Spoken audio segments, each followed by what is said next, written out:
जी any other entry जी।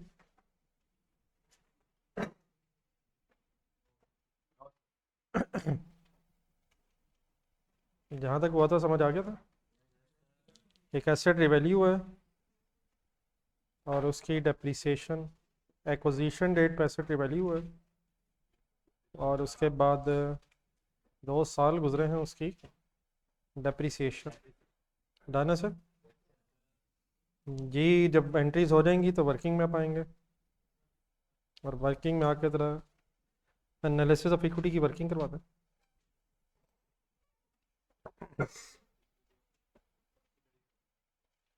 बनाए format.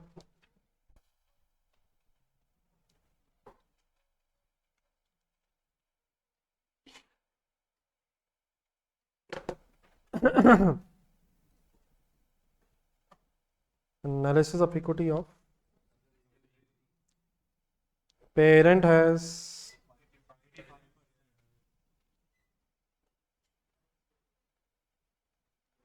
NCI has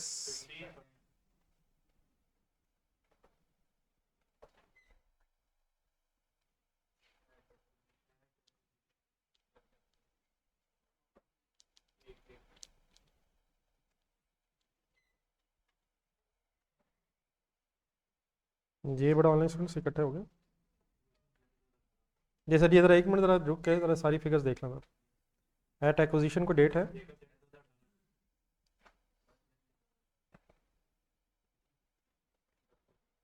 रुक जाए सर एक मिनट। जी सब्सिडरी पे बहस चल रही है।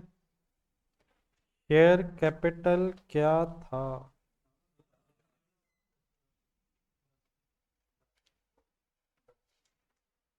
रिटेन्ड अर्निंग्स क्या थी?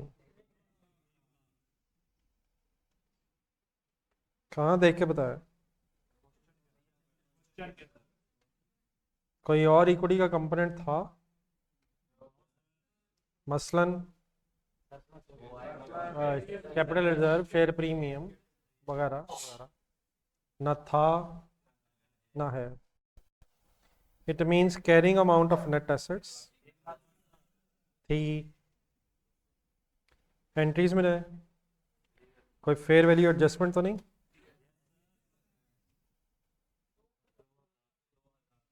It means fair value of net assets 1,12,000 थी या है? थी। कैलकुलेटर पकड़े।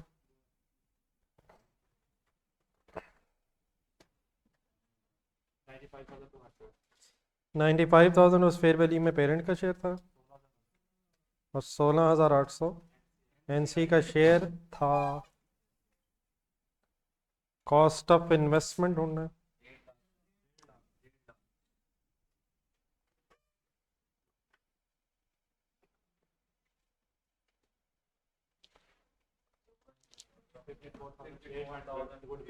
$54,400 गुडविल थी। ठीक है सर।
ये कंप्लीट कर लिया जी ऑनलाइन स्टूडेंट्स? जी जी मैं साथ साथ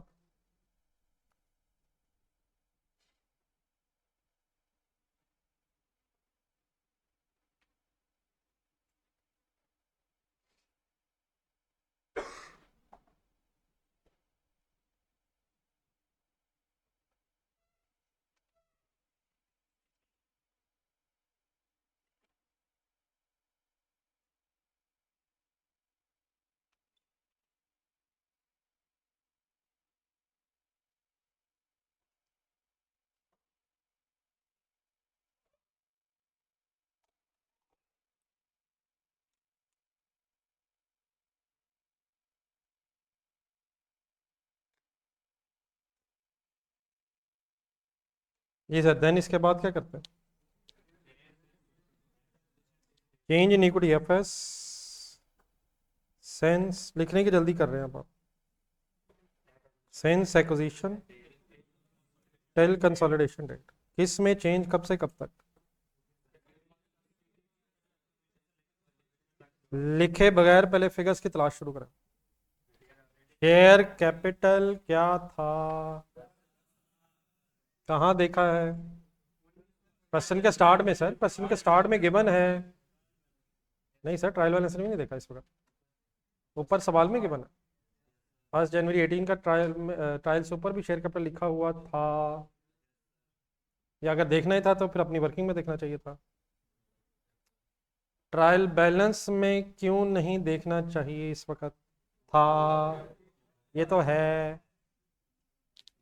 आगे बढ़े, गौर से सुने सवाल। शेयर रिटेन्ड अर्निंग्स क्या थी, क्या है? ये धोखा है, ये धोखा है, ये धोखा है, धोखा है, धोखा है। बोर्ड पे देखें, 1,07,000 तो इस साल का ओपनिंग है, 7,000 जमा करें इसमें। डिविडेंड की इंफॉर्मेशन नहीं है सवाल में। 1,14,000 अपने हाथ से सॉल्व करें।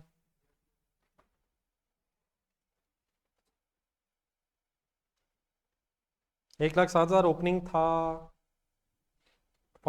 7,000 इस साल का प्रॉफिट भी है जब कहते हैं तो उसका मीनिंग क्या होता है? शेयर का रिटेन अर्निंग क्या है? कंसोलिडेशन डेट यार, consolidation date, year end, year end, year start. अभी तक जो सवाल आप करते हैं उसमें स्टेटमेंट ऑफ फाइनेंशियल पोजीशन होती थी, उसमें क्लोजिंग आ रहे होते हैं, ओपनिंग। एक काम और भी कर लें, पी की तरफ आए। पेरेंट की क्लोजिंग रिटेन्ड अर्निंग्स 10,50,000 है, वहाँ करें सर। उधर भी वर्किंग कर लें जरा, क्लोजिंग रिटेन्ड अर्निंग्स उसकी भी 11,10,000 हैं क्लोजिंग सर, पेरेंट की हैं। हाँ डेफिनेटली इस वक्त शायद ज़रूरी नहीं था, लेकिन मैंने वैसे ही ज़रा फाइनल करने की कोशिश की है। अभी तक जो सवाल आप कर रहे थे उनमें क्या गिवन होता था? स्टेटमेंट ऑफ फाइनेंशियल पोजीशन, लेकिन याद रख ट्रायल बैलेंस के एंगल से फिगर्स गिवन हैं। जी सर, क्वेश्चन मेरा गौर से दोबारा सुने। रिटेन्ड अर्निंग्स क्या थी, क्या हैं, कितना चेंज है, कब से कब तक चेंज है, एक्विजिशन से कंसोलिडेशन डेट तक चेंज है। इसी बॉक्स के अंदर दोबारा जाएं जहाँ 1,14,000 आपने कैलकुलेट किया है। क्या इस 1,14,000 में 7,000 करंट ईयर का प्रॉफिट भी है? देन अगली बात मेरी बहुत ध्यान से सुने, बोर्ड पे देख। हमने सर इस सवाल में प्रॉफिट एंड लॉस स्टेटमेंट भी बनानी है, भी बनानी है, ही बनानी है, भी बनानी है। तो जो करंट ईयर का प्रॉफिट है, ये तो प्रॉफिट एंड लॉस में पेरेंट और एनसी में डिस्ट्रीब्यूट हो जाएगा।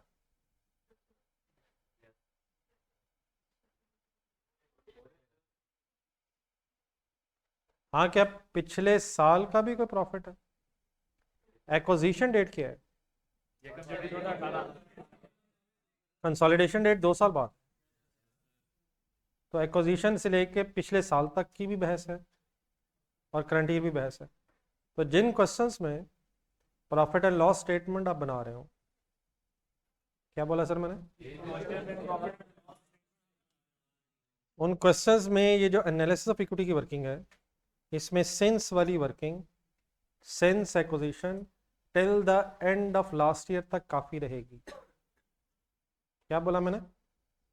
सिंस एक्विजिशन, जिन क्वेश्चंस में प्रॉफिट एंड लॉस स्टेटमेंट है, उन क्वेश्चंस में फॉर द ईयर का प्रॉफिट तो प्रॉफिट एंड लॉस स्टेटमेंट में डिस्ट्रीब्यूट हो जाएगा।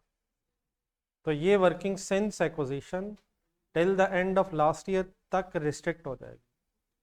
अगर ये सवाल सिर्फ स्टेटमेंट ऑफ फाइनेंशियल पोजीशन वाला होता तो फिर जो रिटेन्ड अर्निंग्स क्लोजिंग होंगी स्टेटमेंट ऑफ फाइनेंशियल पोजीशन में, उसमें करंट ईयर का प्रॉफिट का इफेक्ट भी आना है और पिछले सालों के भी। तो देन ये वर्किंग कहाँ से कहाँ तक ही होगी? Since acquisition till consolidation. पिछले जितने सवाल होते रहे उसमें क्या करते रहे हम, यहाँ सिर्फ स्टेटमेंट ऑफ फाइनेंशियल पोजीशन बनाते थे, सिंस एक्विजिशन टिल कंसोलिडेशन। क्या मैं इस वक्त ये तो नहीं कह रहा कि स्टेटमेंट ऑफ फाइनेंशियल पोजीशन में करंट ईयर के प्रॉफिट्स का फैक्ट नहीं आना है? मैं हरगिज़ ये नहीं कह रहा हूँ। कैसे आ जाएगा, मेरी बात जरा ध्यान से दोबारा सुनाए। करंट ईयर की प्रॉफिट एंड लॉस स्टेटमेंट में करंट ईयर का प्रॉफिट डिस्ट्रीब्यूट हो जाएगा, पिछले सालों तक वाला यहाँ कर लेंगे। फिर चेंजेस इन इक्विटी काइंडली जहन में लाएं। पिछले सालों तक के जो प्रॉफिट के शेयर हैं वो ओपनिंग रिटेन्ड अर्निंग्स में लिख लेंगे। करंट ईयर का प्रॉफिट उठा के चेंजेस इन इक्विटी में ले जाएंगे। क्लोजिंग में क्या सारे फैक्ट्स आ जाएंगे? लेकिन अगर हम बना ही सिर्फ स्टेटमेंट ऑफ फाइनेंशियल पोजीशन रहे हैं तो फिर हम सिंस एक्विजिशन टिल कंसोलिडेशन, मसलन फॉर एग्जांपल अगर मैं इस केस में since acquisition till consolidation date तक की वर्किंग कर लूँ तो यहाँ भी करंट ईयर डिस्ट्रीब्यूट हो जाएगा और प्रॉफिट एंड लॉस में भी करंट ईयर की फिगर्स आ जाएंगी। तो जिन सवालों में प्रॉफिट एंड लॉस स्टेटमेंट बन रही हो उन सवालों में मुझे क्या याद करवा देंगे? Since acquisition till the end of last year कह लें या beginning of the current year कह लूँ? Sir beginning of the current year कह सकता हूँ सर, या किस साल के एंड तक रुक जाए या किस साल के शुरू पे रुक जाए? Since acquisition till the end of last year, beginning of the last year, beginning of the current year भी और एंड ऑफ लास्ट ईयर भी दोनों एक ही बात हो रही है। क्या हम हर सवाल में कोई नया ही काम करेंगे? ये सर हर सवाल नहीं हुआ है। इस सवाल में क्या के साथ क्या बन रहा है?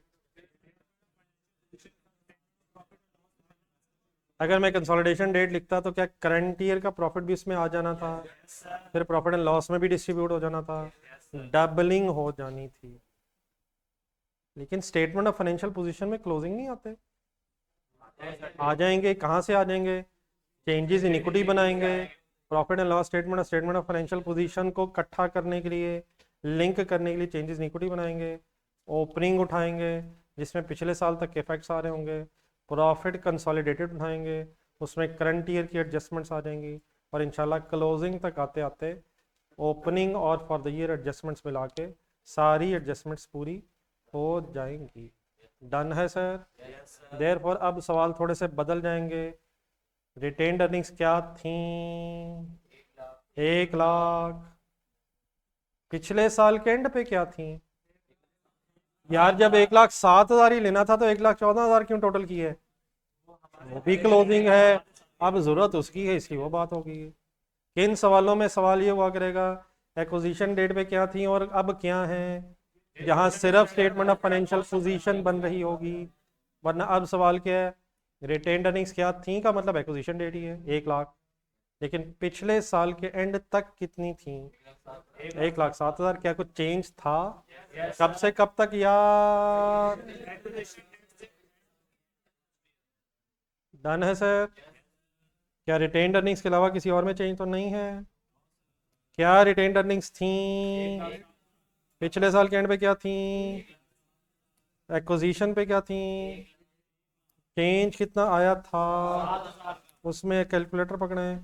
हमारा शेयर क्या है और एनसीए शेयर क्या है? 105, 85% शेयर है सर।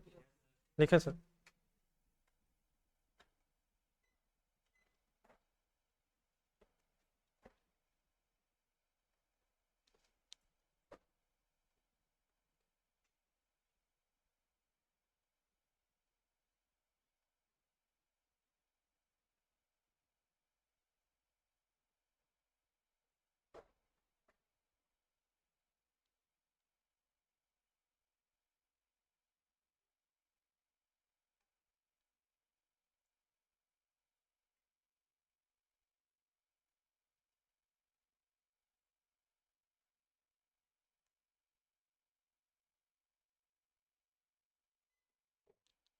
हंस रहे हैं सर मेरी तरफ देख कर। काश मैं भी आप जैसा। अल्हम्दुलिल्लाह हम एक जैसे हैं यार, कमाल है यार, मुझे भी अपने जैसे समझे यार। नोट कर लिया सर? अब हुक्म करें कहाँ जाएं? देखें तो सही, पिछला पेज देखें। वर्किंग करें, अल्हम्दुलिल्लाह हो गई है। अब कहाँ जाएं? प्रॉफिट एंड लॉस स्टेटमेंट में आ जाए सर।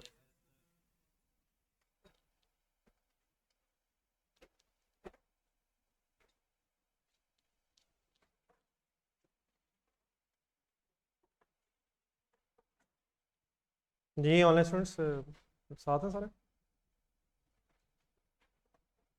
जी सर, प्रॉफिट लॉस स्टेटमेंट शुरू करो जी, कहाँ से होती है?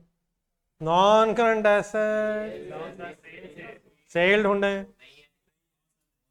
कॉस्ट ऑफ सेल, क्या इन सब की जगह बस वही है? प्रॉफिट ढूंढें, क्या प्रॉफिट में ही सब कुछ होगा? तो मजबूरन कहाँ से शुरू करना पड़ रहा है? प्रॉफिट ऑफ द पेरेंट बताएं। 60,000 पेरेंट का प्रॉफिट, कंसोलिडेशन हो रही है सर। पेरेंट का प्रॉफिट बताएं, सब्सिडरी का प्रॉफिट बताएं, प्लस कर दें या माइनस? लेकिन जज्बाती ना हो, वर्किंग्स में जाएं। कोई एडजस्टमेंट तो नहीं इस साल? यकीनन डेप्रिसिएशन की एडजस्टमेंट है। अगर तो पूरी प्रॉफिट एंड लॉस स्टेटमेंट बना रहे होते तो कहीं एक्सपेंसेस में एडजस्टमेंट करके आ रहे होंगे, प्रॉफिट ऑटोमेटिकली एडजस्टेड होगा। लेकिन सीधा अगर प्रॉफिट में करना पड़ा तो करवा देंगे। -400, कौन सा 200? करंट ईयर वाला 200 यार, पिछले साल वाला 200 भी तो है। इंशाल्लाह कुछ करते हैं, करते हैं। अगर कोई और एडजस्टमेंट भी होती तो हम कर देते। यार डेप्रिसिएशन तो डेबिट हो रही है, प्रॉफिट कम हो रहा है यार। आंसर बताएं।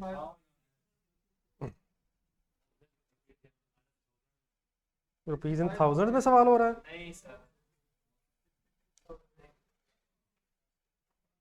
आंसर बताएं, नाम बताएं। कंसोलिडेटेड प्रॉफिट है सर, ये कंसोलिडेटेड प्रॉफिट है। एक मिनट बात पूरी कर लेना था जरा। कौन सी वर्किंग इसके बाद बस आ गई? क्या आज के बाद हम प्रॉफिट एंड लॉस स्टेटमेंट बस प्रॉफिट से बनाया करेंगे? मजबूरी है इसलिए प्रॉफिट से शुरू किया, वरना पूरी फिगर लिख के प्रॉफिट तक निकालेंगे। एट्रीब्यूटेबल की वर्किंग करवा दीजिएगा प्लीज।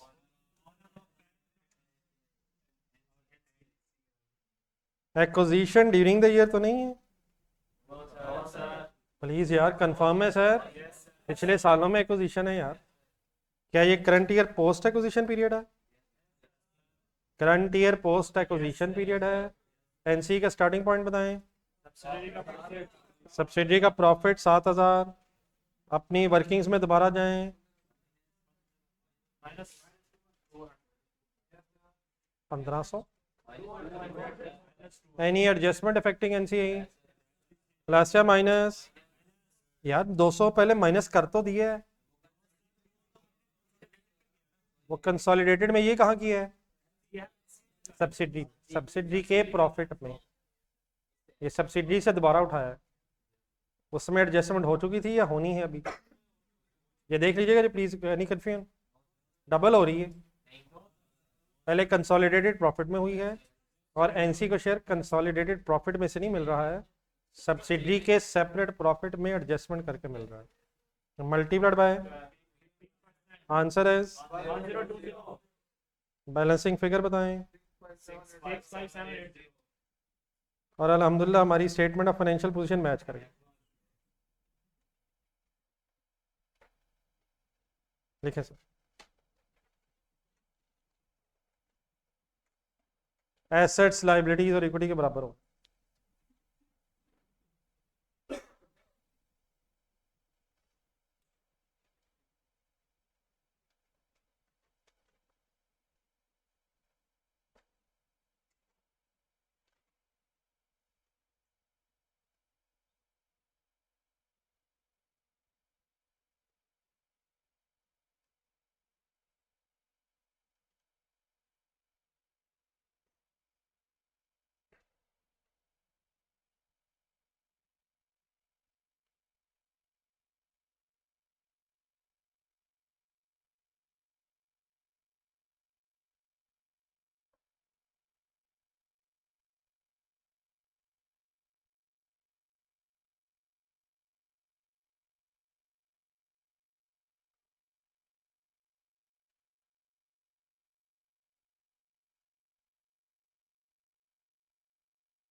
ये नोट कर लिए, any confusion anywhere?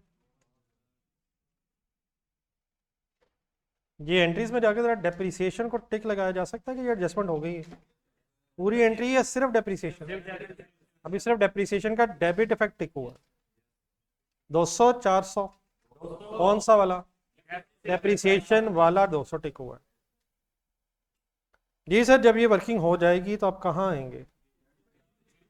Changes in equity में आ जाएंगे सर। कभी आपने इससे पहले statement of changes in equity बनाई है? लेकिन सर आपने बनाई है सेपरेट फाइनेंशियल स्टेटमेंट्स में, और ऊपर यहाँ हेडिंग क्या लिखी हुई है? Statement of changes in equity जो आपने पहले बनाई हुई है, होपफुली कुछ जहन में आ जाएगी। कितने कॉलम होते हैं? तो 2-4 गिनवा दें जरा।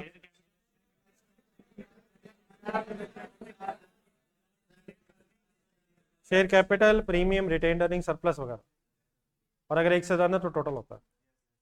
लेकिन यहाँ हम बना रहे हैं consolidated statement of changes in equity. तो consolidated statement of changes in equity में उतने हेड्स होंगे जितने आपके consolidated statement of financial position में इक्विटी के हेड्स होंगे। नई साइंस। Consolidated statement of financial position में उतने कॉलम्स होंगे जितने consolidated statement of financial position में इक्विटी के हेड्स होंगे। तो consolidated statement of financial position में को इक्विटी के चंद एक हेड्स गिनवाएंगे जरा। Non current share capital, share premium, कौन सी retained earning? Consolidated retained earning, consolidated capital reserve, NCI.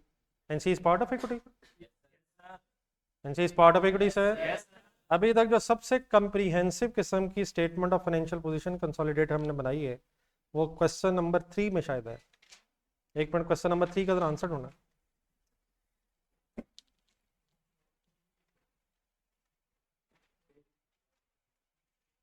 Three है या 4 है?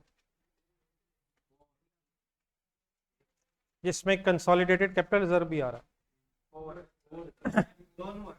दोनों नहीं है, दोनों नहीं है, नहीं है, नहीं है। 4 शायद है। शेयर कैपिटल, शेयर प्रीमियम शायद है नहीं, हो सकता है। कंसोलिडेटेड कैपिटल रिजर्व भी उसमें है, चले वहां तो है। दोनों को मिक्स करके देख लेते हैं 3-4। Share capital, share premium, consolidated retained earnings, consolidated capital reserve, NCI. बस ये 5 पता है। 5 या 4? कौन से 5?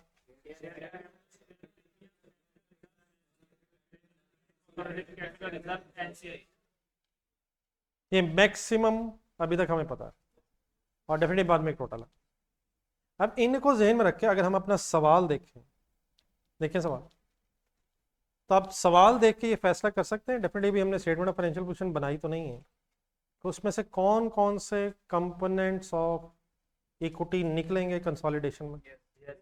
शेयर कैपिटल निकलेगा, प्रीमियम नहीं निकलेगा, कंसोलिडेटेड कैपिटल रिजर्व निकलेगा, कंसोलिडेटेड रिटेन्ड अर्निंग्स निकलेगा, एनसीआई निकलेगा, कैपिटल रिजर्व वगैरह है।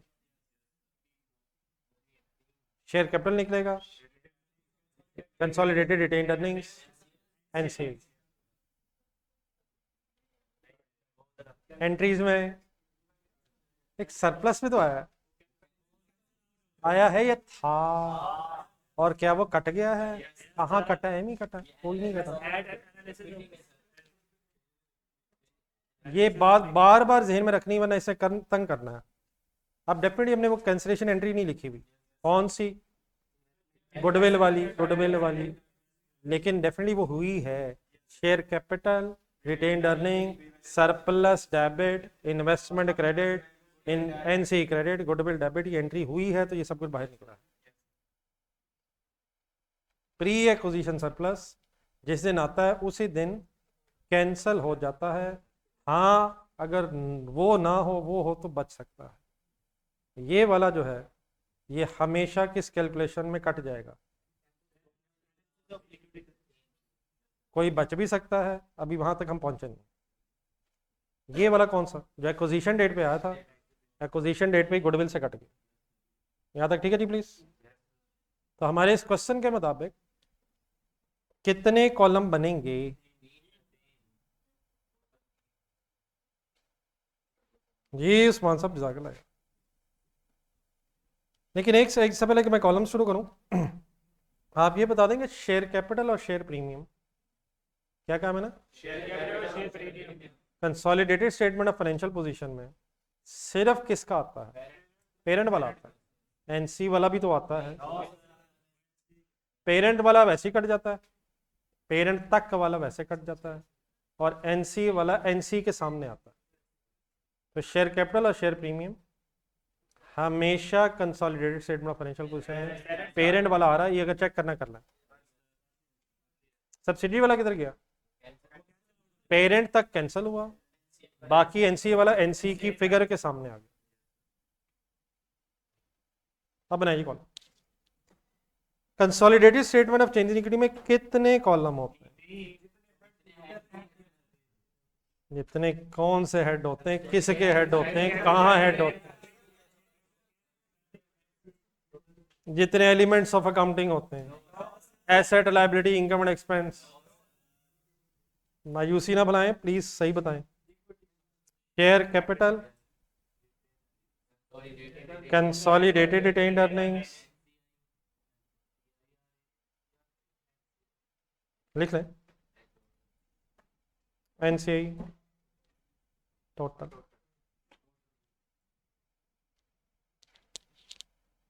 टोटल नहीं बनाएंगे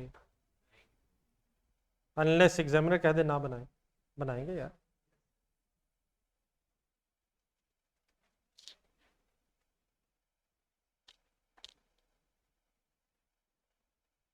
यार पढ़ाई से थकते नहीं वैसे।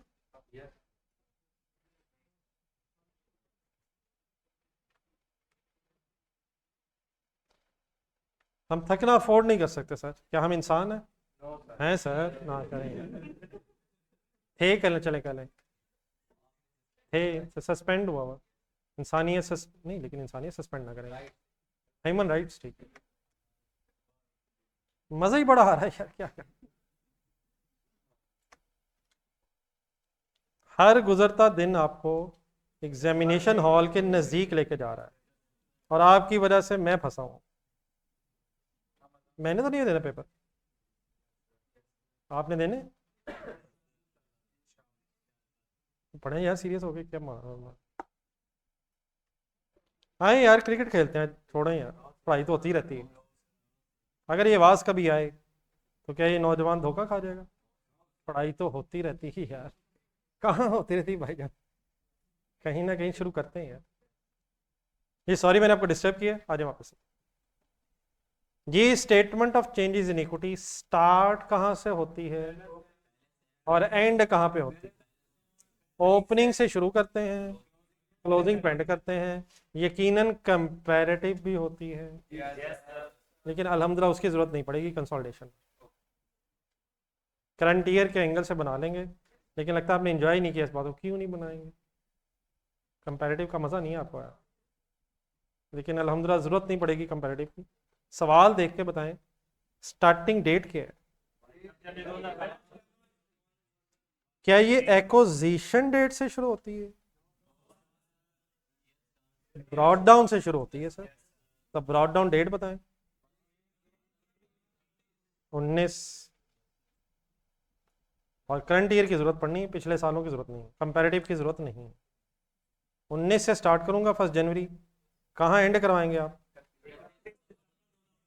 देखें डेट, ये एक्विजिशन डेट से शुरू होती है? नो, ये कहाँ से शुरू होती है? ब्रॉड डाउन से, opening start of the year से, सॉरी।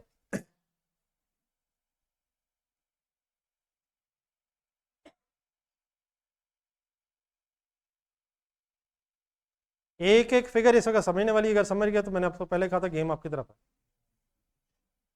Any confusion?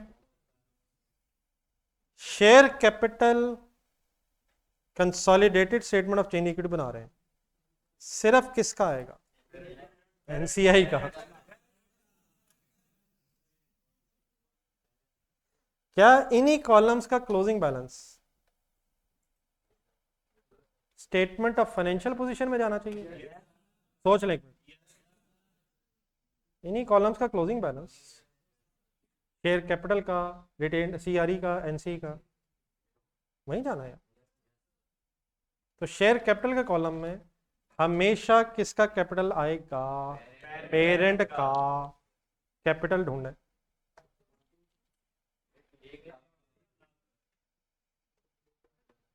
एक लाख बताते हुए कंफर्टेबल है सर? लेकिन क्या ये क्लोजिंग शेयर कैपिटल है या ओपनिंग? क्लोजिंग है, लेकिन शेयर इश्यूएंस की कोई इंफॉर्मेशन नहीं है। ओपनिंग ही होगा, ओपनिंग भी होगा हमेशा। अगर पेरेंट के इश्यूज ऑफ शेयर की इंफॉर्मेशन मिल जाए तो हम रिवर्स वर्किंग कर लेंगे। या क्लोजिंग से ओपनिंग कभी निकाला होगा? नहीं भी निकाला होगा तो इंशाल्लाह निकाल लेंगे। क्या ये क्लोजिंग है? ओपनिंग समझ के क्यों लिख रहा हूं? किसके शेयर इश्यूएंस की इंफॉर्मेशन नहीं है? लिखें सर।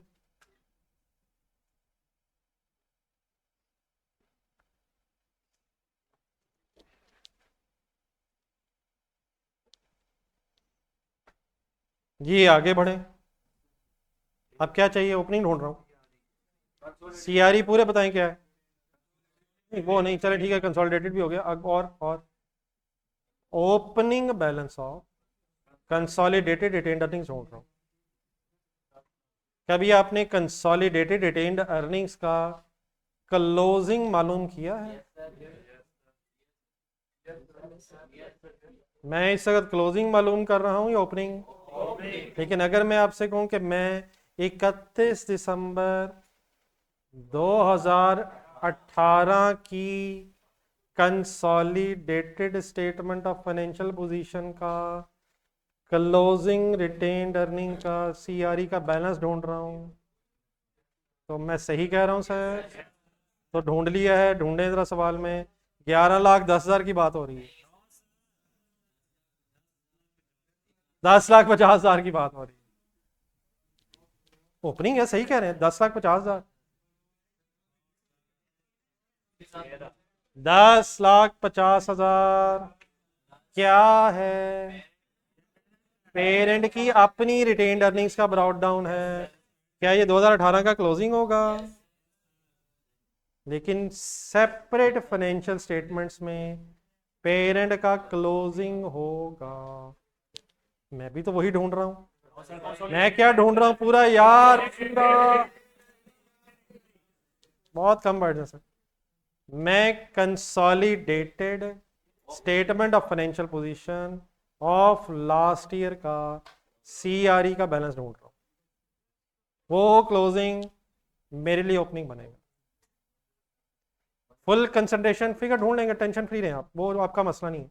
फिगर आपने नहीं बतानी कैसे आनी है, फिगर बताने के लिए मैं आया हूँ।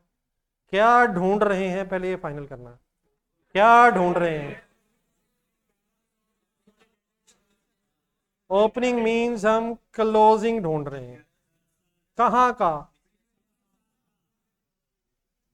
कहाँ का? Consolidated statement of financial position का। एक्विजिशन डेट क्या है? 2018। कंसोलिडेशन डेट इस वक्त क्या है? 2019। क्या पिछले साल के एंड पे 31 दिसंबर 2018 पे कंसोलिडेटेड फाइनेंशियल स्टेटमेंट्स बनी होंगी? वो हमें क्या पता यार, कमाल। एक्विजिशन डेट के बाद हर ईयर एंड पे कंसोलिडेटेड फाइनेंशियल स्टेटमेंट्स बनती हैं। हमसे एग्जामिनर 2 साल बाद बनवा रहा है, 19 के एंड पे। 2000 एंड पे वो 18 के एंड पे नहीं बनवा रहा है। लेकिन 2018 के एंड पे जो कंसोलिडेटेड फाइनेंशियल स्टेटमेंट्स बनी होंगी उसमें जो सीआरई का बैलेंस होगा, क्या उसकी तलाश इस वक्त हो रही है? अपना सवाल देखें। ये ट्रायल बैलेंस वही तो है। ये पेरेंट का ट्रायल बैलेंस कंसोलिडेटेड ही तो है। ये क्या है? ये तो पेरेंट का है और वो सब्सिडरी का है। वो नहीं, ये वो मतलब वो साथ ही यार, ये पेरेंट का है और इसी के साथ सब्सिडरी का है। हम किसकी तलाश में है?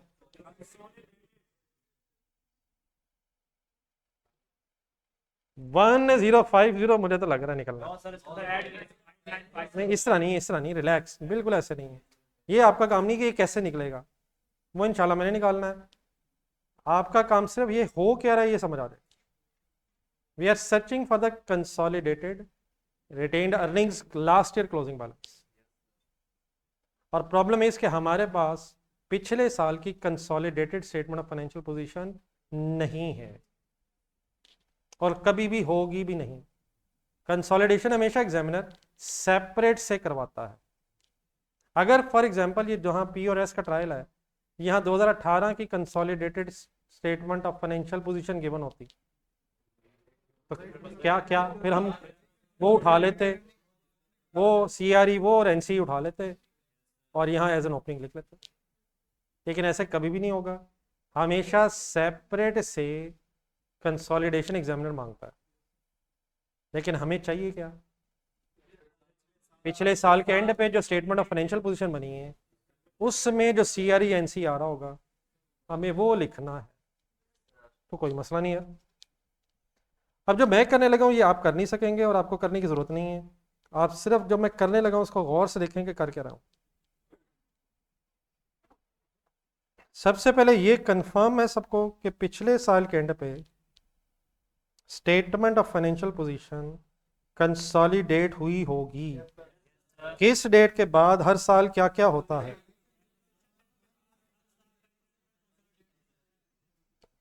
कंसोलिडेशन के बाद, हर कंसोलिडेशन डेट के बाद हर ईयर एंड पे सेपरेट फाइनेंशियल स्टेटमेंट्स के साथ साथ कंसोलिडेटेड फाइनेंशियल स्टेटमेंट्स भी बनती हैं।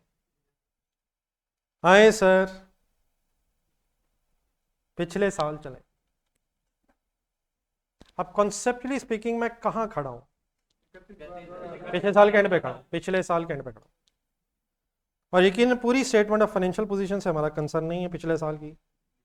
हम इक्विटी में जो फिगर्स होंगी 2018 के एंड पे उनकी तलाश के लिए निकल खड़े हुए हैं। अब इस वक्त मेरी हेडिंग क्या है? 18। क्या बना रहा हूं मैं? स्टेटमेंट ऑफ फाइनेंशियल पोजीशन 2018 जहन में रखें। अगर आप 2018 के एंड पे खड़े होंगे और कंसोलिडेशन कर रहे हों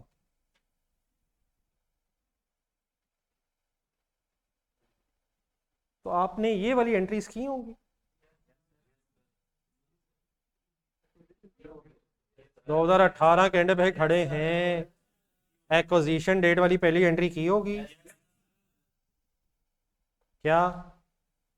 plan debit surplus credit at acquisition. नीचे वाली एंट्री भी की होगी। नो, नो, लेकिन क्या एक साल की डेप्रिसिएशन का इफेक्ट आपने इनकॉर्पोरेट किया होगा? कितना? लेकिन सिर्फ स्टेटमेंट ऑफ फाइनेंशियल पोजीशन की बहस हो रही है 2018 के एंड पे, सिर्फ स्टेटमेंट ऑफ फाइनेंशियल पोजीशन। इस 200 की आपने एंट्री क्या की होगी? CRE NC debit accumulated depreciation credit, सिर्फ स्टेटमेंट ऑफ फाइनेंशियल पोजीशन की बात कर रहा हूँ। पिछले साल की प्रॉफिट एंड लॉस की जरूरत नहीं है।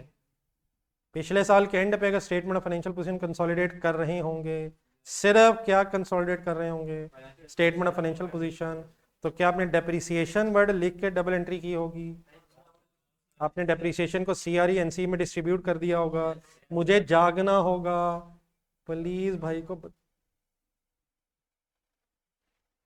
अब मसला जरा ज्यादा सीरियस हो गया था, मैंने कहा बढ़ाई लो ना करो यार, खुदा के लिए जहां देखता हूँ यार जुल्म ही बड़ा हो रहा है, क्या करें? अभी तो और होना है, क्या हो रहा है अभी से यार? मेरे को तो सुबह भी आ रही थी, नहीं मतलब कल भी आ रही थी। मतलब मेरी आवाज़ अगर इतनी अच्छी तो फिर मैं चीखता हूँ। मेरी आवाज़ अच्छी नहीं है सर, यहाँ अल्हम्दुलिल्लाह सुकून है। बात दूर जा रही है, आपके टाइम वेस्ट हो रहा है। यहाँ आपके सामने मोबाइल नहीं है, बिलीव मी, यकीन माने, this is the only reason कि आप यहाँ सो लेते हैं। सर जी हकीकत बता रहा हूँ सर, रातों को नींद क्यों नहीं आती? मेरी आवाज का कोई इशू नहीं है सर। कहीं मोबाइल है तो नहीं? नहीं, वरना नींद नहीं आनी थी। सर वापस आ जाए सर, मुझे मोबाइल ही समझे सर।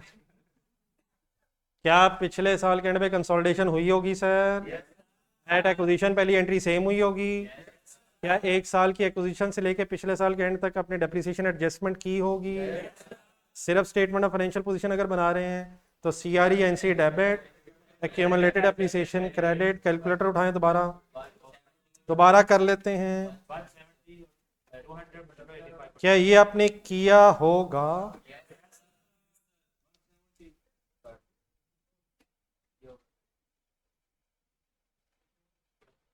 हम कैसे करेंगे, प्लीज टेंशन ना लीजिएगा, हम अभी कर लेंगे, हमने किया होगा।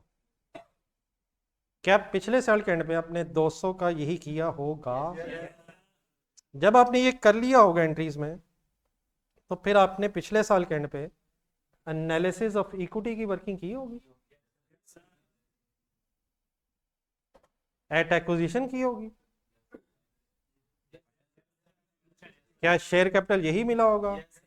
Retained earnings 2000 surplus at acquisition, parent share, NC share, cost of investment, goodwill यही आई होगी, सब कुछ है? नहीं, नो, गुडविल तक यही। फिर आगे आपने क्या लिखा होगा? हम सिर्फ consolidated statement of financial position की बहस कर रहे हैं। आपने since acquisition till consolidation date लिखा होगा। आपके जहन में सवाल उठे होंगे, क्या उठे होंगे? शेयर कैपिटल क्या था? देखना है, दोबारा देखना सर, सीरियस, बिल्कुल सीरियस, गेम ओवर हो रही है। 10,000 आपने जवाब दिया होगा, लेकिन जवाब गलत लग रहा है। 1,00,000 भाईजान, अच्छा ठीक है, शेयर कैपिटल है, सॉरी, शेयर कैपिटल क्या था? पिछले साल के एंड पे क्या था? 10,000। कब से कब तक कोई चेंज नहीं? फिर रिटेन्ड अर्निंग्स आपने सवाल पूछा होगा, एक्विजिशन डेट पे थी 1,00,000 और पिछले साल के एंड पे थी 1,07,000। मैंने तो कंसोलिडेशन डेट लिखा है। 18 पे खड़े हैं, 18 पे खड़े हैं। हाँ, 18 पे खड़े होके शायद आपके सवाल ये हो, रिटेन्ड अर्निंग्स क्या थी? 1,00,000। रिटेन्ड अर्निंग्स क्या है? 1,07,000 पिछले साल के एंड पे है। चेंज कितना है? और क्या उस चेंज में यही फिगर कैलकुलेट हुई होगी?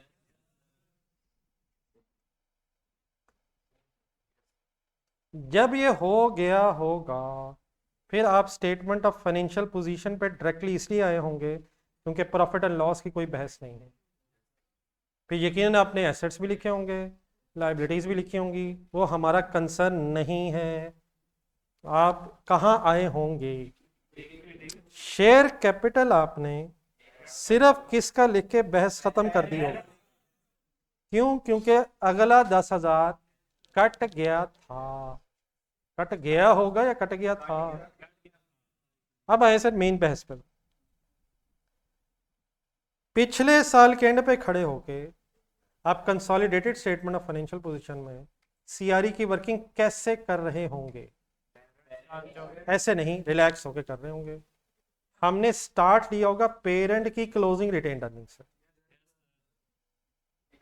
पिछले साल की पेरेंट की क्लोजिंग रिटेन्ड अर्निंग्स बताएं। 10,50,000 तो ओपनिंग है यार, 18 के एंड पे खड़ा हूं। जब ये आपने मुझे लिखवाया होगा तो फिर उसके बाद मुझे कहां लेके गए होंगे? एनालिसिस ऑफ इक्विटी में किस कॉलम में लेके गए होंगे? पेरेंट के कॉलम में क्या नजर आया होगा? 5950। लेकिन उसके बाद मैंने आपसे कहा होगा यार एंट्रीज तो देखो यार, एंट्रीज तो देखो यार, एंट्रीज में क्या नजर आएगा? 170 प्लस या माइनस, स्टार्ट कहाँ से लिया होगा? 10,50,000। फिर क्या उठाया होगा? फिर क्या माइनस किया होगा? फिर ब्रैकेट क्लोज हो गई होगी। कैलकुलेटर पकड़ो।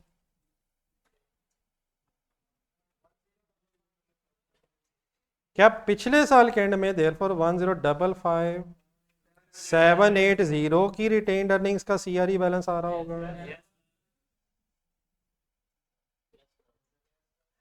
अब ये जो मैंने कटिंग्स की हैं, अगर आपने नहीं भी की हुई तो क्या आपको ये फिगर्स नजर आ रही हैं?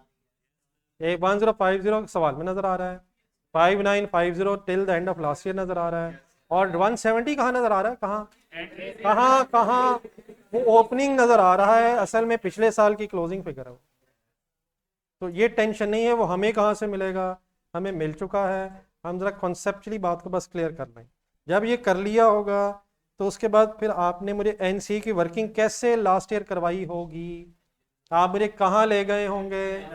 सीधा एनालिसिस ऑफ इक्विटी में किस कॉलम में ले गए होंगे? और मैंने आपसे कहा होगा यार प्लीज कैलकुलेटर उठा लो यार, 16,800 के बाद 1050 नजर आया, और इससे पहले कि हम इज इक्वल टू दबाएं -30 भी नजर आया होगा। डन है सर। और देयर फॉर मुझे दोबारा जरा काइंडली फिगर्स बोल दें जरा। 16,800 आंसर, 17,820। क्या ये पिछले साल की क्लोजिंग रिटेन्ड अर्निंग्स होंगी? और ये एनसी का बैलेंस होगा?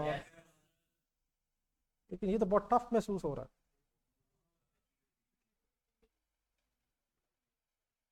क्या ये फिगर्स आपके पास भी हैं? लेकिन इन फिगर्स का अगर कोई नाम रख लें तो आइंदा से फिर हमें बस वो नाम जहन में रख के फिगर्स ढूंढनी होगी।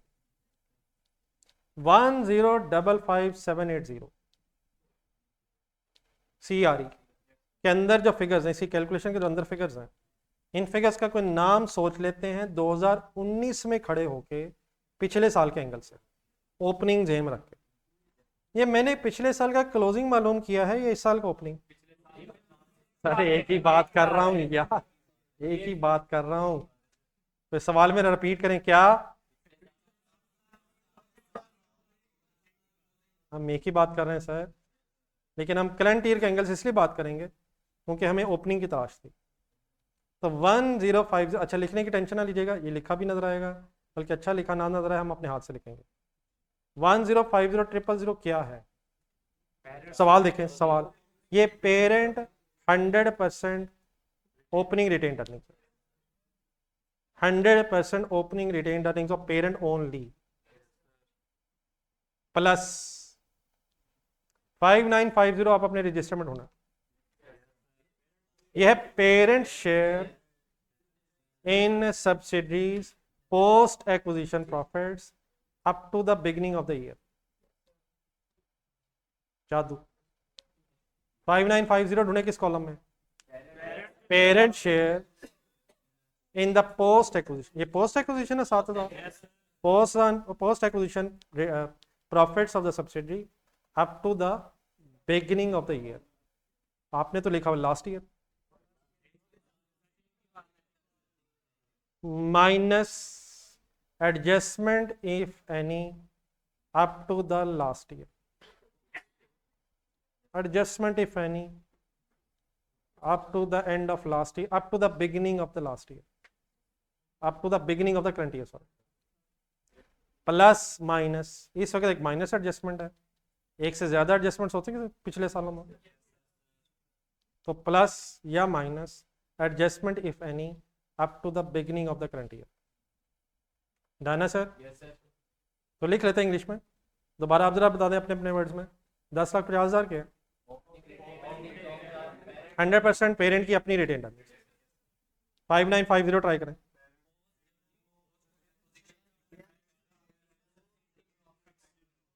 आप ये बताइए मिल कहां से जाएगा? एनालिसिस ऑफ इक्विटी में पेरेंट के कॉलम से सेंस वाली वर्किंग में up to the end of the last year. आपके पास up to the last year लिखा हुआ, और ये जो 30 मैंने ढूंढा है, सॉरी 170, ये कहाँ से मिल जाया करेगा? एंट्रीज में, इफ एनी। अब आए एनसी की तरफ। एनसी में 16800, ये था एनसी की equity eight acquisition.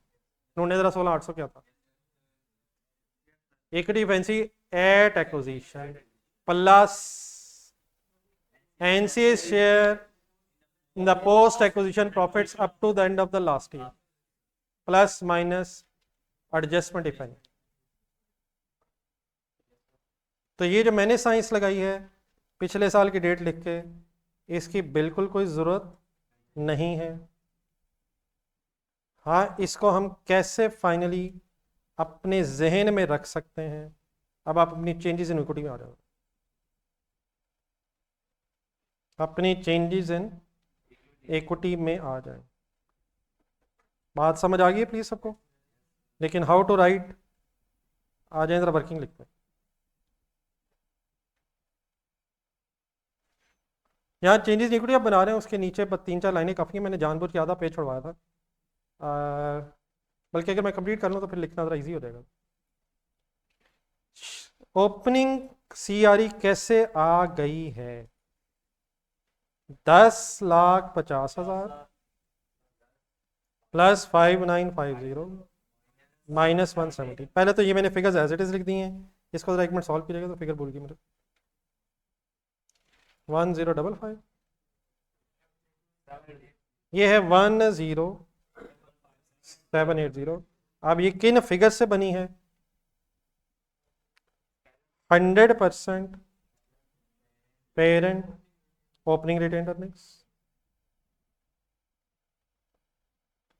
Plus parent share in post acquisition retained earnings of subsidiary up to beginning of the year।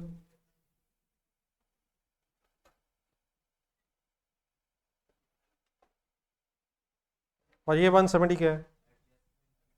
Adjustment if any up to the beginning of the year.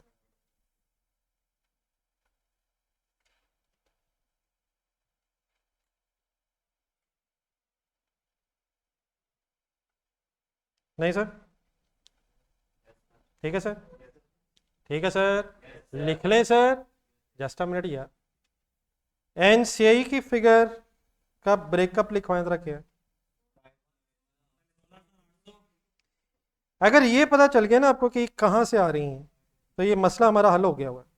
हाँ, ज़रा बेहतर है कि थोड़े से वर्ड्स भी अगर जहन में रह जाए तो ज़रा और कंफर्टेबल हो जाएंगे। सबको पता है ये कहाँ से आनी है एनसी? 16,800 के बाद क्या आना है? आगे क्या आना है? ये -70 और -30 तो आपके पास है ही नहीं, है ओपनिंग में ब्रेकअप बना हुआ है यार। ये आंसर क्या बनता है? अब इनके नाम क्या है? एनसीई एट एक्विजिशन, और एनसीई एट एक्विजिशन का मतलब equity of NCE at acquisition. 1050 आप बताएं क्या है? NCE share in post acquisition retained earnings of कौन सी? Up to beginning of the period. और 30 क्या है? Adjustment if any up to the beginning of the period. देखिए सर, ये चेंजेस इक्विटी में बस गिन के एक आ गई है, 2 3 4 लाइनें काफ़ी हैं, उसके नीचे आधा पेज मैंने कहा था, मेरे ख्याल सफिशिएंटली लिखा जा सकता है। लिख लेंगे? ट्राई करें।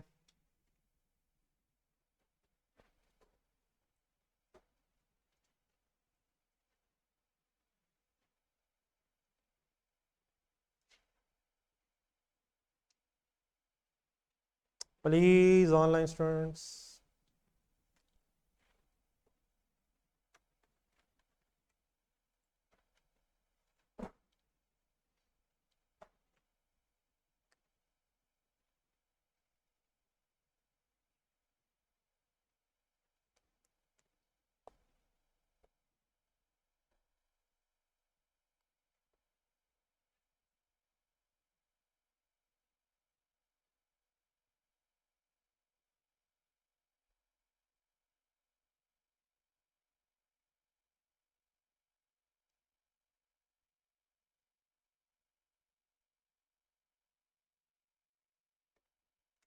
शुक्र अल्हम्दुलिल्लाह मोबाइल अब होते हैं यार।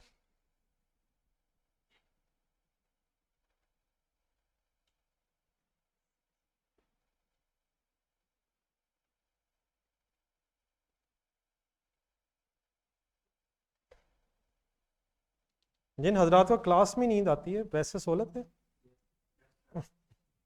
लेकिन वैसे मैंने जितना पुरसकून आपको यहाँ सोते देखा है, ब्लेसिंग है वैसे। बैठे बैठे सो जाते हैं, लेकिन रात को तो लेटे लेटे भी नहीं नींद आती। क्या वजह है यहाँ नींद आने की और वहाँ ना?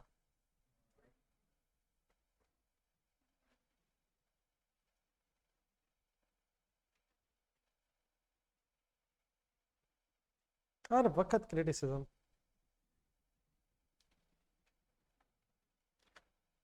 मोबाइल ही में तो सुकून है।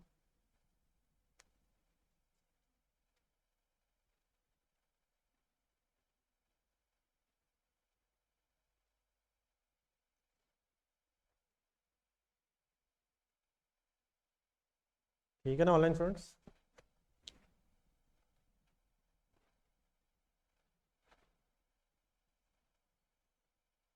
जी sir, any confusion in this words?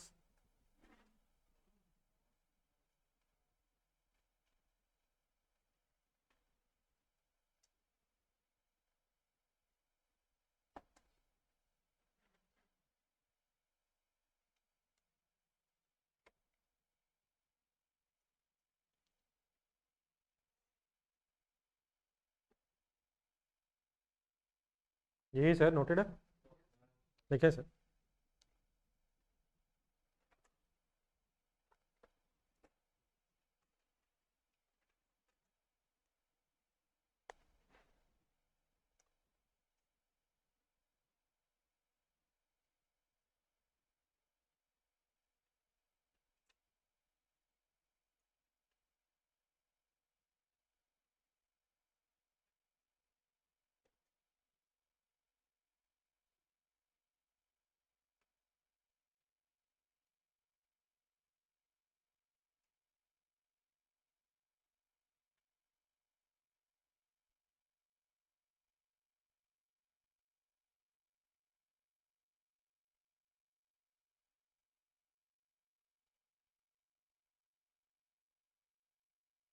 Please अगर लिख लें तो बताइए। ये ऑनलाइन स्टूडेंट्स आप भी।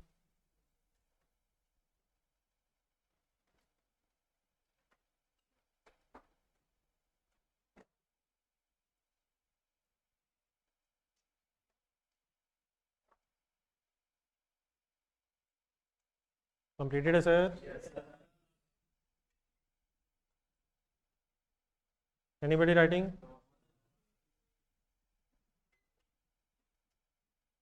ये आप सब लिखें।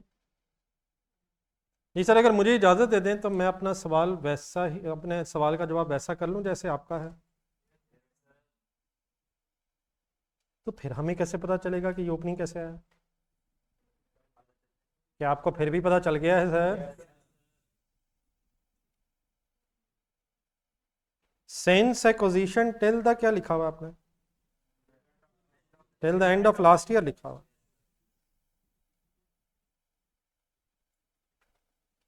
ठीक है सर। देन सर ओपनिंग अल्हम्दुलिल्लाह हमारे पास आ गया। इसका जरा टोटल कर दें। 600। ठीक है सर। जब ओपनिंग आ जाएगा तो अपना नॉलेज जरा जहन में लाएं, फिर आप क्या लिखेंगे? केयर इशू होंगे, ओके नहीं है, और डिविडेंड होगा तो लिखेंगे, फाइनल है तो इंटरम है वगैरह वगैरह, वो भी नहीं है। प्रॉफिट लिखेंगे सर इस वक्त। प्रॉफिट एंड लॉस स्टेटमेंट में जाए, सेपरेट में जाया करेंगे या कंसोलिडेटेड में जाएंगे? कंसोलिडेटेड प्रॉफिट डिस्ट्रीब्यूट हुआ है। सीआरई में बताएंगे कितना आएगा? 6,5। और एनसी में टोटल भी नजर आ रहा है। डन है सर? क्या डिविडेंड आ नहीं सकता? लेकिन है नहीं। लेकिन यहाँ एक मसला हल करने की कोशिश करते हैं, मौला मदद करें। क्वेश्चन नंबर ढूंढे 7। सवाल, सवाल जवाब नहीं, सवाल। हैरी 7 ही था, हैरी। उसके नीचे रिटेन्ड अर्निंग्स में जाए। 50 जहन लगाएं, 50 कट गया है। 50 कट गया है या बचा हुआ है? बचा हुआ है यार। 50 कहीं आना चाहिए। कहाँ? सीआरई में पेरेंट का डिविडेंड है, ये तो कट गया है। बचा हुआ है, बचा हुआ है, इसने कोई नहीं कटना है। आगे मसला हल होने लगा सर। सब्सिडी का 20 या 5 कहाँ आएगा? एनसी में से लेस हो जाएगा। ओ यार 20 है, 15 तो कट गया है, 5 एनसी के कॉलम में अपीयर हो जाएगा। लेकिन यहाँ डिविडेंड नहीं है सवाल में, क्लोजिंग निकालना है।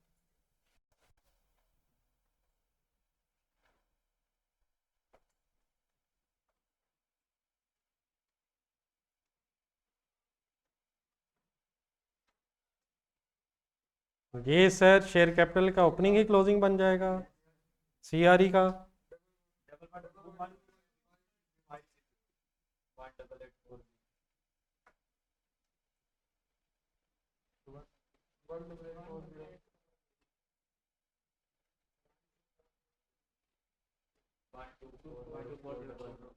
ठीक है सर फिगर्स। क्या इस क्लोजिंग में सारी एडजस्टमेंट्स आ गई हैं? ओपनिंग वाली ओपनिंग तक आ गई हैं, फॉर द ईयर वाली प्रॉफिट में आ गई हैं। क्या क्लोजिंग तक आते आते आते सारी एडजस्टमेंट्स का इफेक्ट सीआरई एनसी में आ गया है? जब ये हो जाए तो statement of financial position consolidate करवा देंगे। आ जाएं, देखिए सर।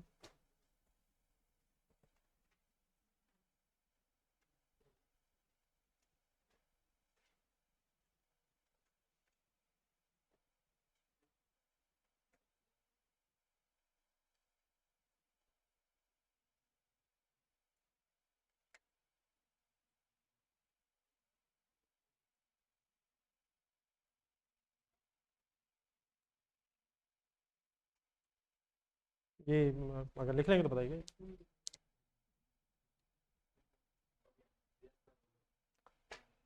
करूँ शुरू यार? ये consolidated statement of financial position किस साल की? 19 की, 2019 की सर। ट्रायल बैलेंस दिया हुआ, थोड़ा सा जरा रीअरेंज करना पड़ना है according to the headings. Ready है सर? सबसे पहले क्या हेडिंग होती है? नॉन करंट एसेट्स में कोई एसेट्स ढूंढने शुरू करें। प्लांट पे एक मिनट रुके तो सही यार, प्लांट की फिगर्स बोलें प्लीज, सही तरह बोले ना यार। 69,000 एंट्रीज में जाएं, प्लांट में एडजस्टमेंट तो नहीं यार। जमा 2000 माइनस 200 नहीं, 400 एक्यूमुलेटेड एक्यूमुलेटेड। टिक लग गया एंट्री को पूरी जी। फाइनल आंसर बताएं। ये सर जी लिख लीजिएगा, पहले पूरा कंप्लीट करवाएं। सिर्फ फिगर सॉल्व कराएं, फिगर सॉल्व कराएं। फॉरगेट अबाउट राइटिंग प्लीज जी। Non current asset, any other thing in सवाल? इंटेंजिबल्स 523000 में कोई एडजस्टमेंट? ये मेरा ख्याल है ही पेरेंट में, एज इट इज फिगर आ गई। इन्वेस्टमेंट की जगह गुडविल आ गई। कितनी ढूंढे एनालिसिस ऑफ इक्विटी में?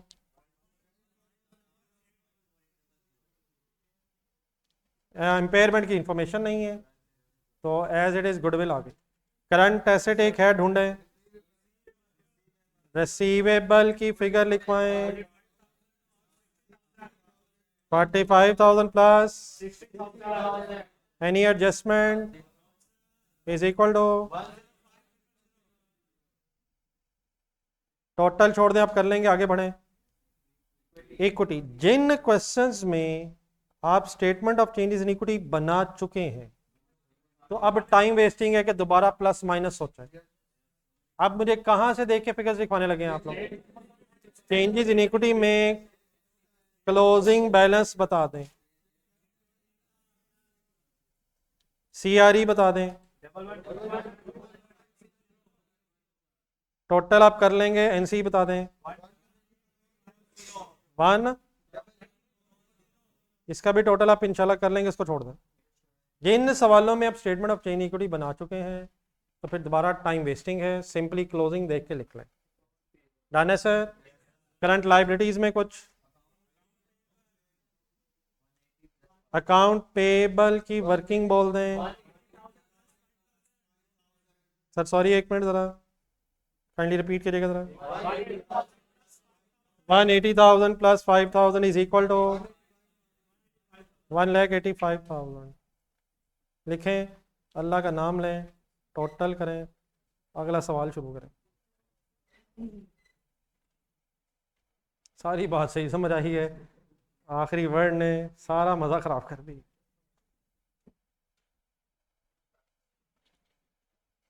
कल रहने दें, घर भी पढ़ा करें कभी कभी।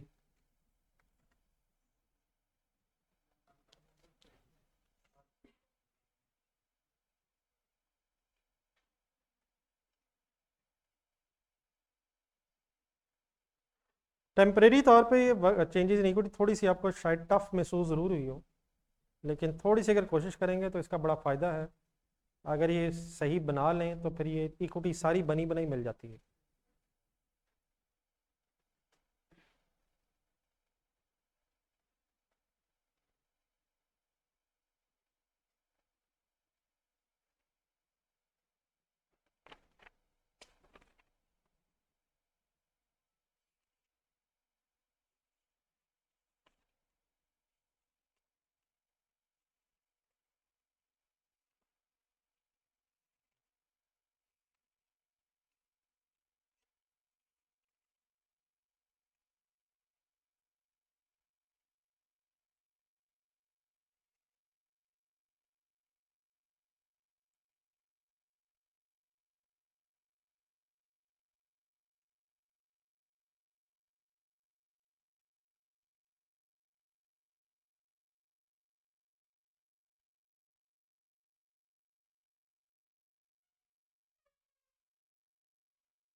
जी, लास्ट लाइन में से टोटल ही करवा दो।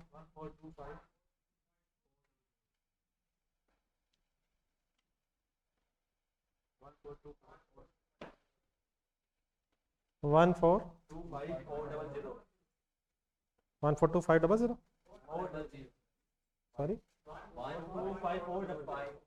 1,4,5,1,4,2,5,400 सॉरी। इक्विटी का टोटल हो जाएगा पेरेंट वाली 1,22,1,560। फाइनल इक्विटी का टोटल बताइए। 1,2,400। अल्हम्दुलिल्लाह।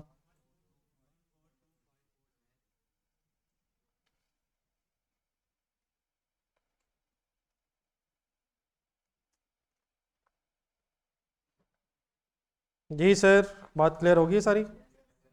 चलें सर, ये डिस्कशन इंशाल्लाह मंडे को यहीं से स्टार्ट करेंगे। घर के लिए ज़रा होमवर्क्स लिख लें।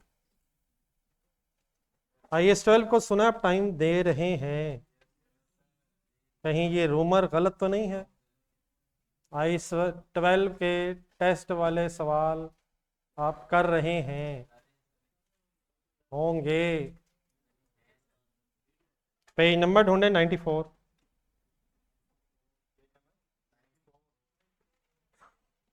पेज नंबर रिपीट कर दें जरा, काइंडली जरा दोबारा बताइएगा। इस 94 पे बेटा वही क्वेश्चन है जो आपने कल परसों टेस्ट में दिया होगा। तो एक तो इसको फाइनल करें और एक और ज़रा रख लें सवाल।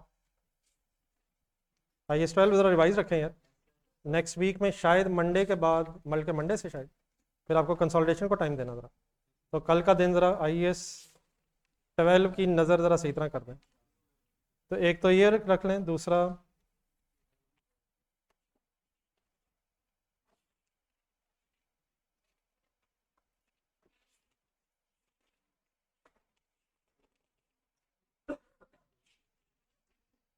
पेज नंबर है